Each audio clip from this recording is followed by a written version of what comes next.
सी शिमला को जब मैंने बोला कि मुझे वो कैंसर हॉस्पिटल में चाय बांटनी है तो आप मुझे एक जगह दे दीजिए, तो कहते अच्छा एप्लीकेशन लाओ। तो मैंने कैंसर के स्पेलिंग CANSER लिख दिया। तो कहते तेरे को तो कैंसर के स्पेलिंग भी लिखने नहीं आते। मैंने कहा सर आप उस पर मत जाइए, भावनाओं पे जाइए कि मैं करना क्या चाहता हूं। तो वो बहुत गुस्से से मेरी तरफ देख रहे थे कि मैं DC से कैसे बात कर रहा हूं। She is a district collector और मैं ऐसे बोल रहा हूं कि भावनाओं को समझो। तो वो बड़े गुस्से से बोले अच्छा तू कर लेगा। मैंने कहा हाँ जी सर, मैं चाय बांटना चाहता हूं। किसको पिलाएगा? मैंने कहा उनको पिलाऊंगा जिनके पास चाय पीने के पैसे नहीं है। तो आइडेंटिफाई कैसे करेगा? मैंने कहा सर जो भी आएगा वहां हॉस्पिटल के बाहर खड़ा हो जाऊंगा चाय लेकर और बांटना शुरू कर दूंगा। अच्छा फिर तो वो ड्राइवर आ जाएंगे, टैक्सी वाले आ जाएंगे, वो पी जाएंगे। मैंने कहा नहीं सर मुझे करने तो दीजिए। और आप मानिए वो 6 महीने मुझे लग गए गवर्नमेंट से सिर्फ ये परमिशन देने के लिए कि मुझे उस हॉस्पिटल के बाहर चाय बांटनी है। और जब चीफ सेक्रेटरी के पास मैं गया, हेल्थ चीफ सेक्रेटरी थे वहां के, तो जब मैं उनके पास गया तो उनके भी सेम क्वारीज। तो मैंने कहा सर करने तो दीजिए, अब तो 6 महीने हो गए मुझे, करने तो दीजिए। तो पता नहीं उनके दिमाग में क्या आया, उन्होंने उसी लेटर पे कहा ओके सैंक्शन। तो मुझे एक बहुत छोटा सा एक कोना 90 स्क्वायर फीट का दे दिया जाए और इसको बनाओ अब। तो मुझे 2 लाख रुपया लग गया उस एरिया को डेवलप करने के लिए जहां मुझे सिर्फ मुफ्त में चाय बांटनी थी। 2014 में मैंने अपना ये कंसेप्ट शुरू किया चाय बांटने का।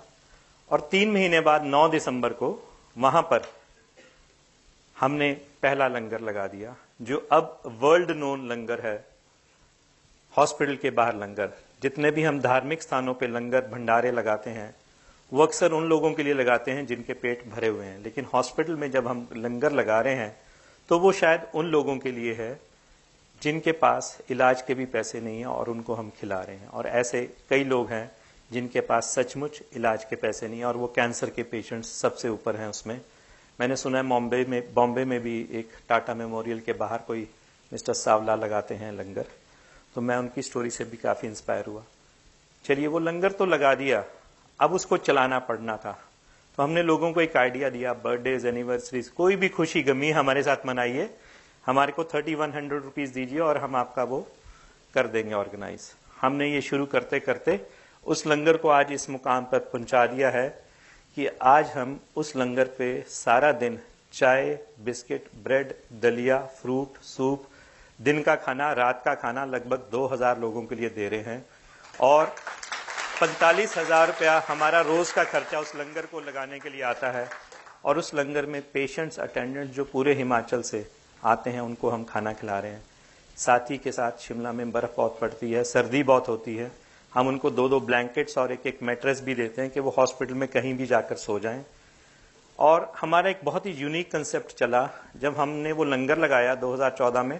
तो कुछ कैंसर पेशेंट्स को, क्योंकि 90 स्क्वायर फीट जगह थी, रोटी बना नहीं सकते थे, तो हमें रोटियों की आवश्यकता हुई। तो हमने छोटे छोटे रोटी बैंक्स खोले। आज हमारे शिमला में 23 रोटी बैंक हैं जिसमें हर हफ्ते 20,000 रोटियां हम इकट्ठी करते हैं। और हमने बच्चों को एक बड़ा यूनिक सा आइडिया दिया, अगर आप भी बॉम्बे में कहीं भी इंस्पायर होकर लंगर लगाना चाहें तो आप भी लगा सकते हैं। जितने भी स्कूल हैं उन बच्चों को बोलिए अपने लंच के साथ सिर्फ एक रोटी लेकर आए और अपनी एक कलेक्शन टीम बना लीजिए। और उस कलेक्शन टीम का यही काम होगा कि वो रोटियों को इकट्ठा करे। अब शिमला में 1800 बच्चों का एक स्कूल पकड़ा, एक 1900 बच्चों का, एक 700 का, एक 800 का, एक 900 का। तो जितने जितने बच्चों के स्कूल पकड़े उतनी रोटियां तो कंफर्म्ड है कि एक एक बच्चा लेकर आएगा। लेकिन वो पेरेंट्स इतने खुश हुए, वो जब भी मुझे मिलते हैं वो कहते हैं हमारे बच्चों ने शेयरिंग सीख ली, उनको शेयरिंग की हैबिट डाल दिया आपने। तो वो एक रोटी नहीं देते, कोई 10 देता है, कोई 20 रोटियां भी देता है। और शिमला में अब रोज मेरी वो एक वैन घूमती है जो रोटियां इकट्ठी करती हैं बच्चों से, लोकेलिटी से, जजेस से और ऑफिसेज से। हमने अपने 23 रोटी बैंक शिमला में चला दिए और अब हमारे पास सारा दिन लगभग 5-6 हजार रोटियां शाम तक पहुंच जाती हैं और हम उस लंगर को चला रहे हैं। और इससे एक बात सीखने को और मिली, कोई भी दुनिया का काम मुश्किल नहीं है अगर आप ठान लो तो। मैं अक्सर कहता हूं ठान लो तो हार लई, मान लो तो हार है। अगर हम ठान लेते हैं तो हार नहीं सकते, मान लिया तो हार है। जैसे वो कल फ्लाइट मिस हो जाती, मान लेता तो हार था कि चलो अब ये भी कैंसिल वो भी कैंसिल, चलो शिमला वापस चलते हैं। ठान लो तो हारेंगे नहीं। और एक चाइनीज प्रयोग है या जापानीज प्रयोग है, what one can do another can do. अगर मैं कर सकता हूं तो आप भी कर सकते हैं। लेकिन हम कई लोग ऐसा मानते हैं इंडियन कंसेप्ट में कि what,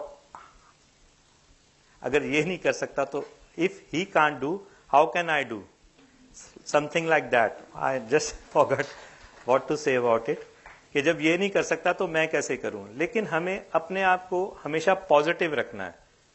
positive in the sense आगे बढ़ते रहना है, अपनी सोच को हमेशा पॉजिटिव रखना है, अपने भगवान अपने इष्ट को हमेशा मानते रहिए। आप जिसको भी मान रहे हैं उसके आगे प्रार्थना कीजिए।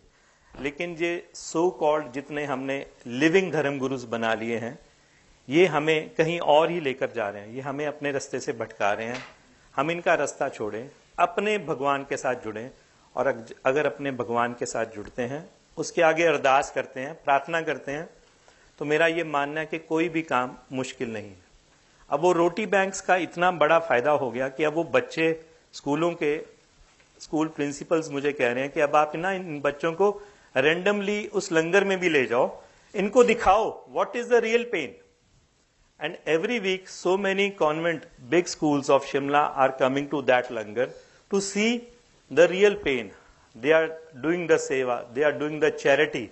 And so many kids, after seeing my videos on the YouTube, on Google, typing my name, Sarabjit Singh Bobby, and are asking me that they want to drive the funeral van. So many children are saying कि हम भी चलाना चाहते हैं, आप हमें भी मौका दीजिए।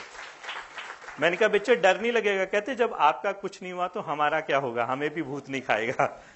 तो मैं अक्सर कहता हूं मेरे साथ वो 5-7 हजार डेड बॉडीज की आत्माएं हमेशा चलती हैं, तो मेरे से डरो। कहते नहीं अंकल, हम आपसे डर नहीं लगता।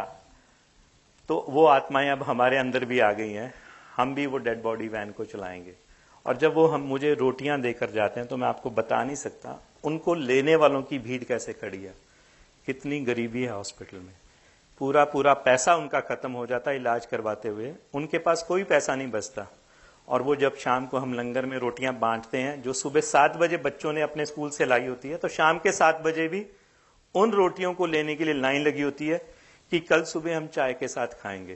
कितने गरीब पेशेंट्स हैं, 3rd या 4th स्टेज में हमारे उस कैंसर हॉस्पिटल में आ रहे हैं। और कितने ही मासूम बच्चे पिछले 4 सालों में मेरे सामने वहां पर मर गए हैं। और जब वो मरते हैं तो उनके पेरेंट्स वहां पर, मैं आपको बता नहीं सकता कितने भावनात्मक तरीके से हमारे साथ जुड़ जाते हैं। अभी भी पिछले हफ्ते कोई एक पेरेंट आया हुआ था जिसका पिछले साल बच्चा मर गया।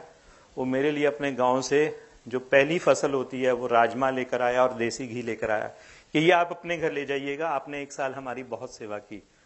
भावना ये नहीं थी कि वो मेरे लिए क्या लेकर आया था, भावना ये थी कि उसको उस लंगर में कितनी इंस्पायरिंग चीजें मिली कि हम निस्वार्थ भाव से उस लोगों की सेवा कर रहे हैं जिनको हम जानते तक नहीं।